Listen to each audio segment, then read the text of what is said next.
Hello student, देखो last lecture में हमने बात करी थी एल्केन्स के हेलोजनीकरण के बारे में। इसी में हम आगे चलेंगे। अभी हम एल्केन्स का हेलोजनीकरण ही पढ़ रहे हैं। हमने इनमें पढ़ लिया कि ये अभिक्रियाएं श्रृंखला अभिक्रियाएं होती हैं और ये 3 पदों में संपन्न होती हैं। ये अभिक्रिया ऊष्माक्षेपी अभिक्रियाएं होती है और इनमें मंदक ऑक्सीजन मंदक की तरह कार्य करता है, क्योंकि श्रृंखला अभिक्रिया निरंतर चलती रहती है। उनको रोकने के लिए हमें मंदकों की आवश्यकता होती है और ऑक्सीजन मंदक की तरह कार्य करता है, जो कि परऑक्साइड बनाता है।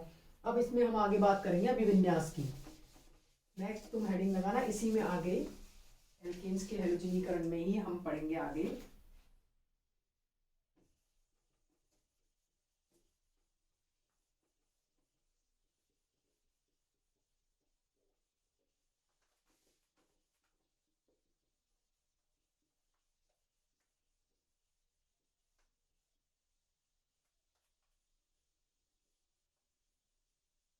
देखो, अभिविन्यास या ओरिएंटेशन होता क्या है? अभिविन्यास वो होता है जिसमें कोई भी अभिकारक के अणु आपस में टकराते हैं और उत्पाद बनाते हैं। तो टक्करें होती हैं, क्या होती हैं? अणुओं के मध्य टक्कर होती है। और अणुओं के मध्य जो प्रभावी टक्कर होती है उसी से क्या बनते हैं? उत्पाद बनते हैं।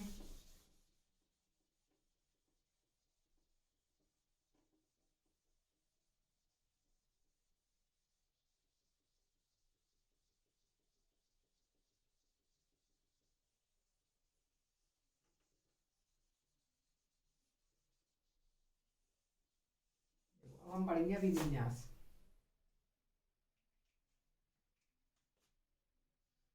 इसी में आगे है ओरिएंटेशन, जिसको बोलते हैं अभिविन्यास।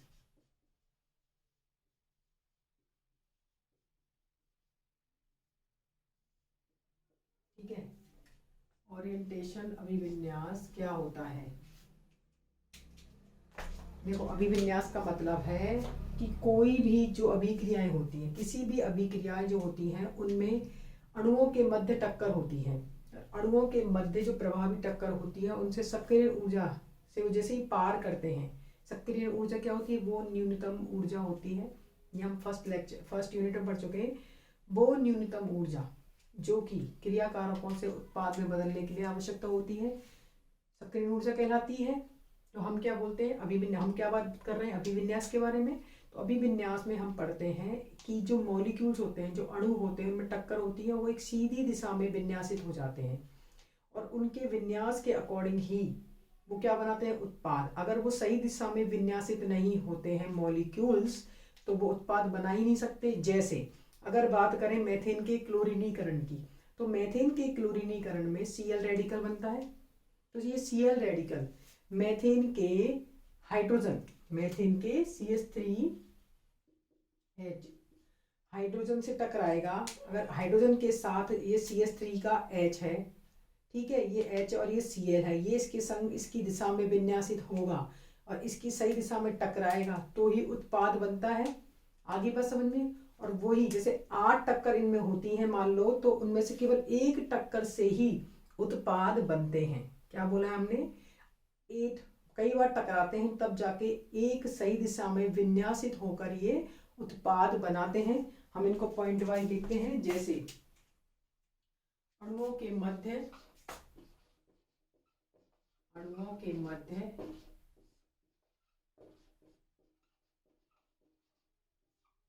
टक्कर होती है। अणुओं के मध्य टक्कर होती है अभिकारकों के। किसी भी अभिक्रिया के चलने के लिए अणुओं के मध्य टक्कर होती है, जिनमें आवश्यक सक्रिय ऊर्जा मुक्त होती है। जिनमें आवश्यक सक्रिय ऊर्जा मुक्त होती है। जिनमें आवश्यक सक्रिय ऊर्जा मुक्त होती है और अणु सही दिशा में विन्यासित होते हैं। और अणु सही दिशा में विन्यासित होते हैं।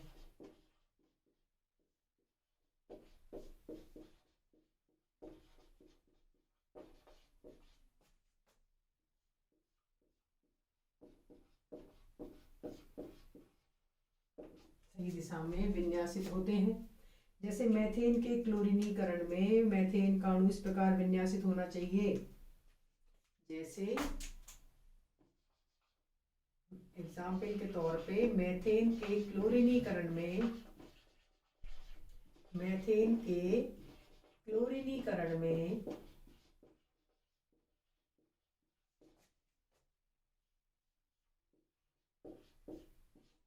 CH4 का H इस प्रकार विन्यासित हो कि वो Cl रेडिकल के इस प्रकार विन्यासित हो कि Cl रेडिकल से टकराए, Cl रेडिकल उससे टकराए।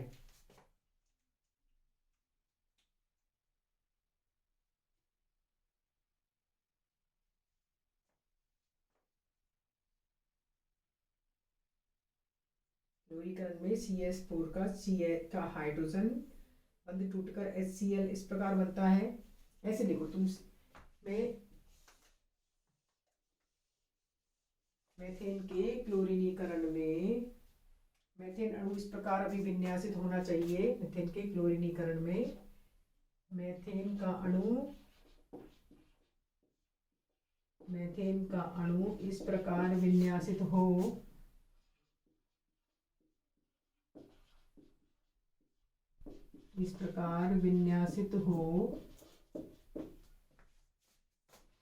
कि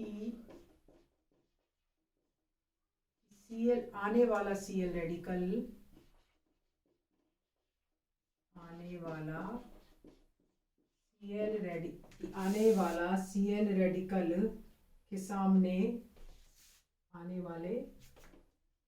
रेडिकल के सामने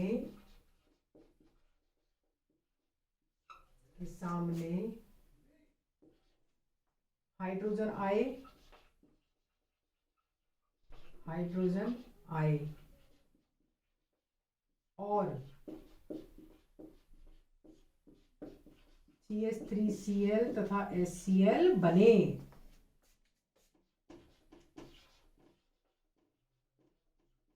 ठीक है, इस प्रकार विन्यासित हो तभी प्रभावी टक्कर होंगी। अब हम बात करेंगे नेक्स्ट पॉइंट में संक्रमण अवस्था तथा मध्यवर्ती की। तो क्या होती है संक्रमण अवस्था और क्या होता है मध्यवर्ती, ये सब पॉइंट वाइज है। अब नेक्स्ट तुम हेडिंग लगाओ संक्रमण अवस्था तथा मध्यवर्ती। ये हमने बात कर ली कि मेथेन का अणु किस प्रकार विन्यासित होना चाहिए। अब हम बात करेंगे संक्रमण ट्रांजिशन स्टेट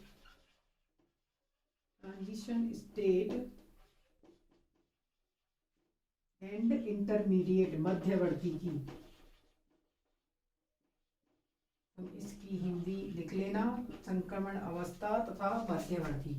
तो देखो संक्रमण अवस्था क्या होती है और मध्यवर्ती क्या होते हैं। तो हमने यूनिट फर्स्ट में SN1 और SN2 अभिक्रियाएं पढ़ी थी, बिल्कुल पढ़ी थी।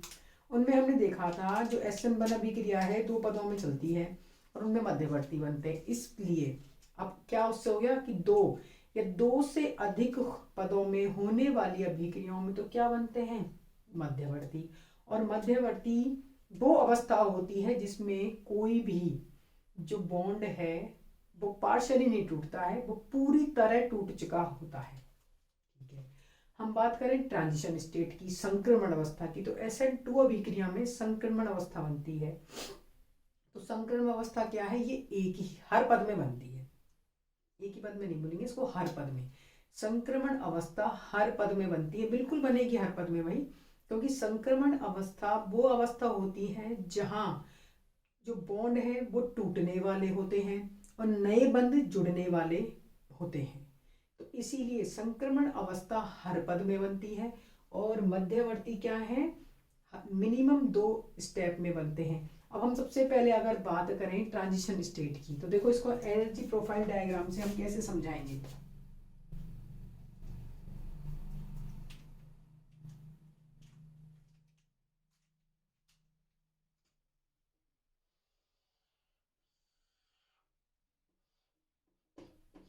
पोटेंशियल एनर्जी, और यहाँ लेंगे अपन अभिक्रिया की गति।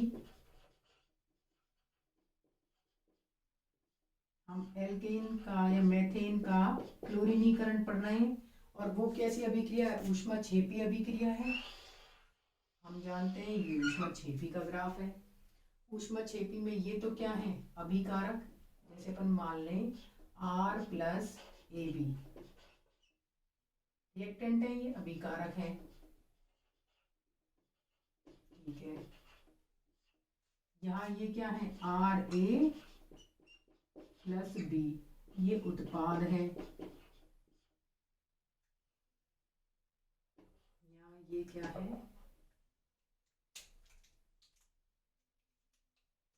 और ये क्या है? संक्रमण अवस्था है।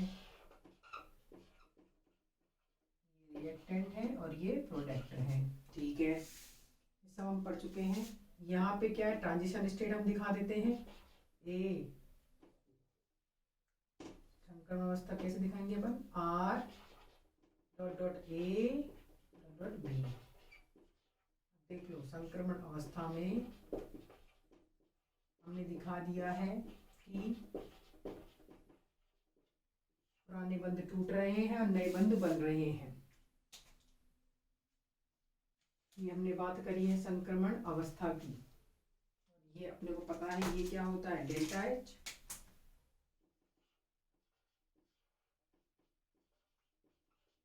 H। ये हमने बात करी है संक्रमण अवस्था की। तो देखो संक्रमण अवस्था में वापस सुन लो, पॉइंट लिख लो तुम अपनी कॉपी में। संक्रमण अवस्था वो अवस्था होती है जो हर पद में बनती है। इसमें जो अभिकारकों के अणु होते हैं वो आपस में टूटते हैं, नए बंध आपस में, या फिर ये बोल सकते हो इस पद में पुराने बंध टूटने वाले होते हैं और नए बंध बनने वाले होते हैं। ये आंशिक होते हैं। ये क्या होते हैं? आंशिक होते हैं। इस अवस्था को अलग नहीं किया जा सकता है। अगर तुम चाहो कि इसको अलग करके हम स्पेक्ट्रोस्कोपी में देखें तो कभी नहीं। संक्रमण अवस्था को कभी भी अभिक्रिया से अलग नहीं किया जा सकता है। जबकि मध्यवर्ती क्या होते हैं? हम उनको अलग कर लेते हैं, उनकी पहचान कर लेते हैं कि कौन से प्रकार का मध्यवर्ती बन रहा है। हम फर्स्ट चैप्टर में 6 प्रकार के मध्यवर्ती पढ़ के आए हैं, आगे बात समझ में। तो वो होती है ट्रांजिशन स्टेट। अब बात करें इंटरमीडिएट की, तो इंटरमीडिएट के लिए हम क्या बोल रहे हैं? इसके लिए मिनिमम 2 पदों से, 2 या 2 से अधिक पदों में होने वाली अभिक्रियाओं में बनती है।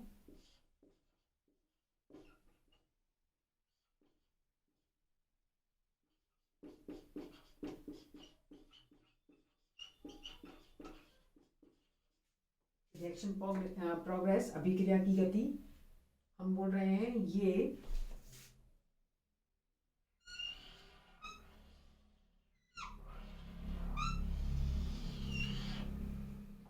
मिनिमम 2 या 2 से अधिक पदों में चलने वाली अभिक्रियाओं में बनते हैं,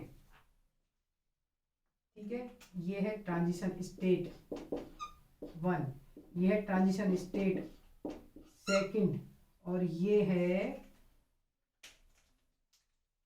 मध्यवर्ती। ये क्या है? मध्यवर्ती। तो मध्यवर्ती कहाँ बन रहे हैं? गर्त में, इसमें। ये है रिएक्टेंट, ये है प्रोडक्ट, ठीक है।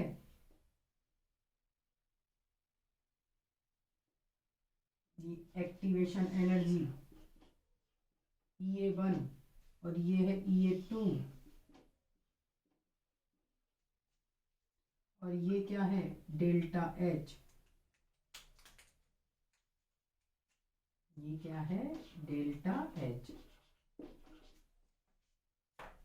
ऊष्माक्षेपी है। संक्रमण अवस्था 1, संक्रमण अवस्था 2।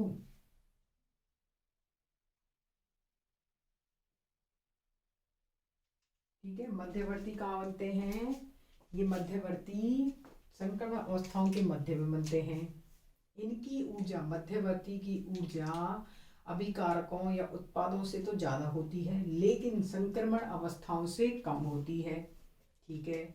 अब इन मध्यवर्ती की बात की जाए तो ये अत्यधिक स्थायी होते हैं। तो देखो क्यों होते हैं? ट्रांजिशन स्टेट तो मैक्सिमम एनर्जी पे बन रहा है, और हम जानते हैं जिनकी एनर्जी ज़्यादा होती है उनकी स्टेबिलिटी क्या होती है, कम होती है। तो स्टेबिलिटी या स्थायित्व भी नहीं है तो हम उनको अलग कर ही नहीं सकते हैं। अब हम बात करें मध्यवर्ती की, तो मध्यवर्ती की एनर्जी ट्रांजिशन स्टेट से कम होती है, इसीलिए इनका स्थायित्व अधिक होने के कारण इनको आसानी से पृथक कर लिया जाता है। आगे बात समझ में। अब हम बात करेंगे संक्रमण अवस्था तथा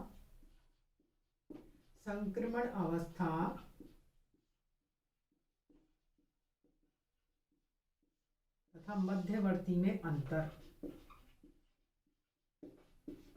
संक्रमण अवस्था तथा मध्यवर्ती में अगर अंतर की बात की जाए तो देखो, सबसे पहला अंतर तो क्या हो गया, सबसे पहला है ये प्रत्येक पद में बनते हैं, हर पद में बनते हैं। और ये क्या है, दो या दो से अधिक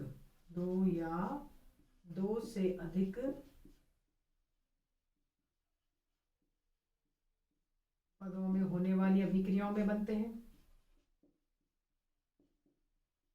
होने वाली अभिक्रियाओं में बनते हैं।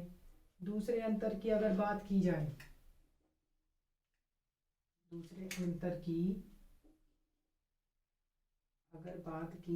तो इसमें अंतर क्या होगा, दूसरा अंतर क्या है, इनकी ऊर्जा ज्यादा होती है, इनकी ऊर्जा अभिकारकों रिएक्टेंट तथा प्रोडक्ट से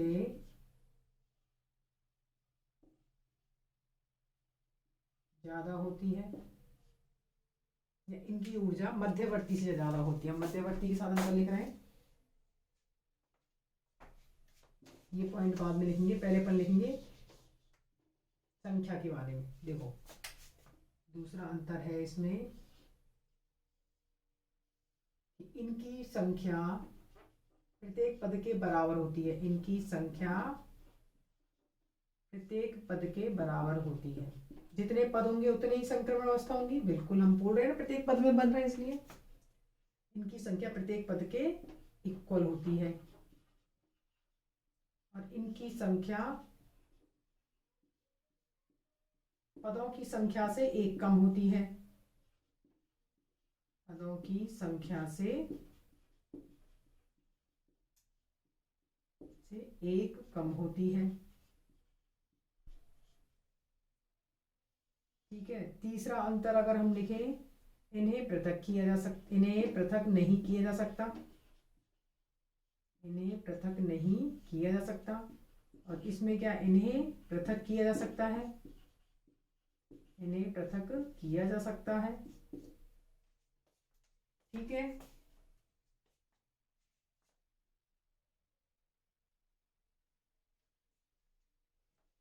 नेक्स्ट अंतर हम इनमें क्या लिख सकते हैं, इनमें बंध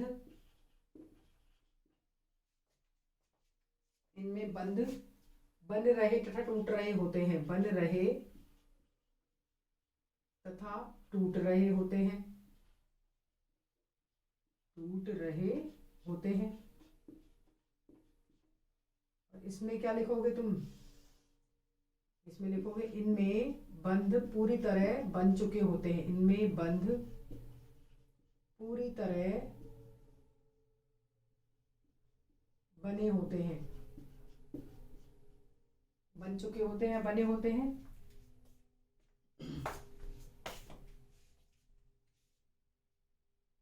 या बंध बनने या टूटने की प्रक्रिया पूरी हो चुकी होती है, बंध बनने तथा टूटने की प्रक्रिया पूरी हो चुकी होती है, में बंध टूटने तथा बनने की प्रक्रिया पूरी नहीं होती है।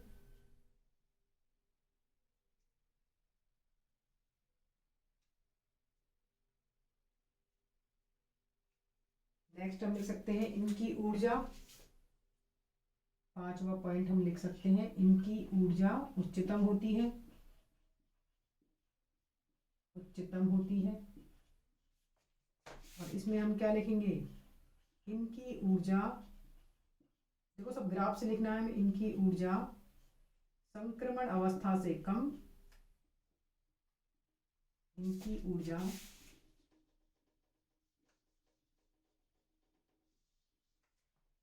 ऊर्जा ट्रांजिशन स्टेट से कम होती है। अब बात करें नेक्स्ट अंतर की, ये ग्राफ के शीर्ष पर होते हैं, देख लो ग्राफ के शीर्ष पर है। और इनमें क्या लिखेंगे, ये ग्राफ के गर्त में होते हैं, देख लो गर्त में है।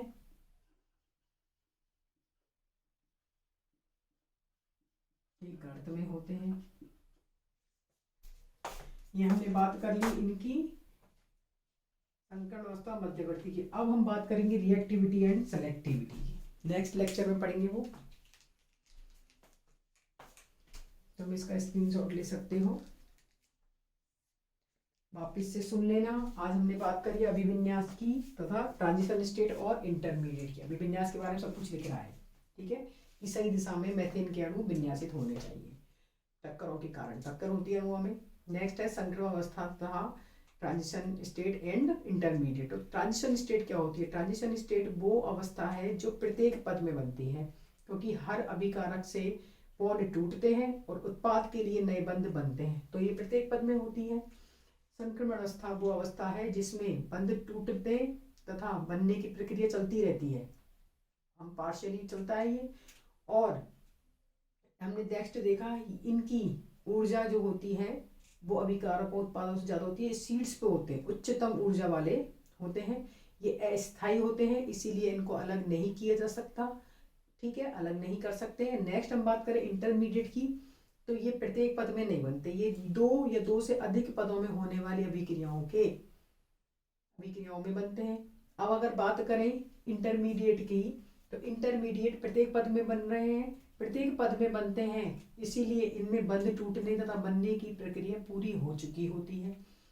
अगर बंध बनने तथा टूटने की प्रक्रिया पूरी हो चुकी होती है तो ये अवस्था स्थायी होती है, क्योंकि इसकी ऊर्जा संक्रमण अवस्थाओं की ऊर्जाओं से कम होती है, तो इन्हें आसानी से पृथक किया जा सकता है, देख लो, ठीक है।